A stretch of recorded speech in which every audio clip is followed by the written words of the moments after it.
點解有啲人越忙越亂，有啲人越忙越清醒？因為佢哋識得一個關鍵動作：自救。當你察覺到自己狀態唔啱嗰陣，其實已經係警報響緊。但係好多人選擇繼續硬頂，結果越陷越深。情緒就好似手機電量，你唔充電，淨係消耗，遲早死機。自救就係你幫自己插翻條線，唔係等人嚟救你。過度糾結轉牛角尖，本質上係將自己困喺一個情緒泥潭入邊。你以為自己係諗緊嘢，其實係喺度內耗。呢種狀態最可怕嘅地方，唔係你做錯咗啲乜，而係你明知唔啱，但就係拖住唔肯放手。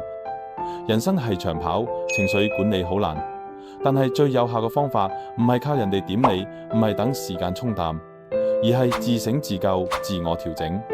放低不切實際嘅期待，精簡無效社交，專注自我提升，呢啲先係真正嘅成年人自我管理。